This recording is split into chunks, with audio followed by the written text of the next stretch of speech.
Danes smo želeli pravzaprav povedati dvoje. Prvo je, da ovržemo mit, da električni avtomobili se kar užigajo, da to kar gori kot bakla in da se to ne da pogasiti.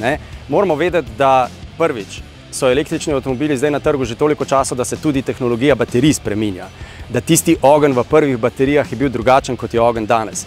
Ugotovili smo tudi, in to se mi zdi tudi pomembno sporočilo, da v bistvu tehnologija gašenja, gasilci, če tako rečem, tečejo vzporedno z razvojem tehnologije električnih avtomobilov.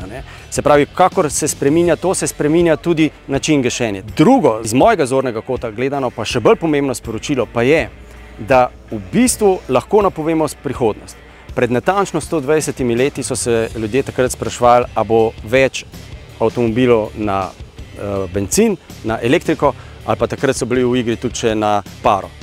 In za bencinske so govorili, to vprašanje, ker to so v bistvu goreče bakle na kolesih. Tako pogosto so goreli. Danes nimamo vprašanja. Mi natančno vemo, da bo v Sloveniji vedno več električnih avtomobilov. Ko pomislimo na požar električnega vozila, si pogosto predstavljamo neko hudo prometno nesrečo. V resnici pa je ravno nasprotno, saj se največ požarov zgodi ravno med samim polnjenjem, torej v domači polnilnici oziroma nekih javnih podzemnih, nadzemnih garažah. In ravno tam so posledice veliko hujše. Ravno iz tega razloga, ker požar preskoči na sosednja vozila, na objekte. Vemo, da v garažah hranimo razna baterijska orodja, do posodic z gorivi in tam so posledice veliko večje. In iz tega razloga moramo ustrezno avto vzdrževati moramo samo polnilno infrastrukturo in pa seveda se ustrezno zavarovati. Delno je odvisna tudi kemija same baterije, ampak bolj pomembno je, ali je baterija prazna ali polna. Se pravi, več kot je energije v bateriji, se pravi, če je 100% baterija napolnjena, potem je tudi požar zaradi same energije večji. Danes v bistvu tehnologija, ki v bistvu že se aplicira, se pravi, so solid state baterije z trdim elektrolitom.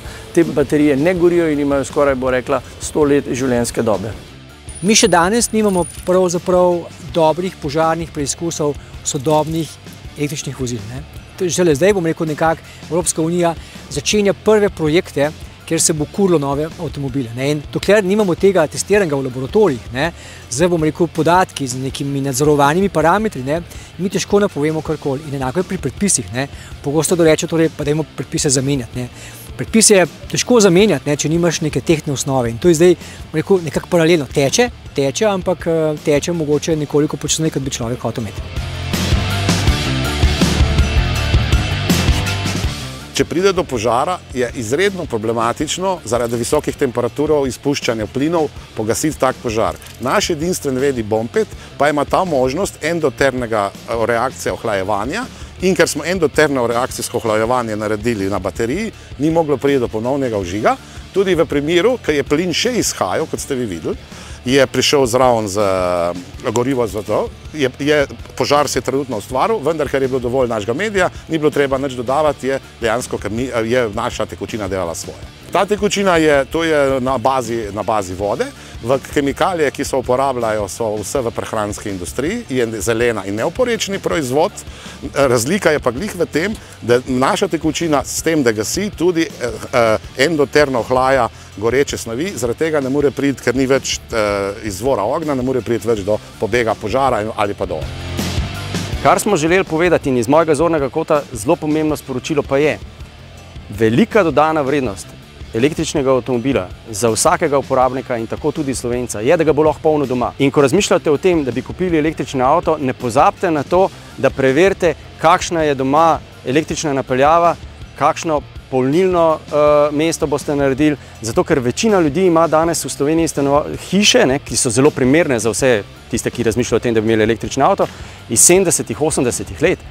Elektrika ok tam dela zdaj, ampak ko pa enkrat priključiš gor avto, je pa treba to preveriti, ker napoved naša je za prihodnost. Če tega ne bomo naredili, potem bo gorel v hišah, ne avto, ampak napeljava.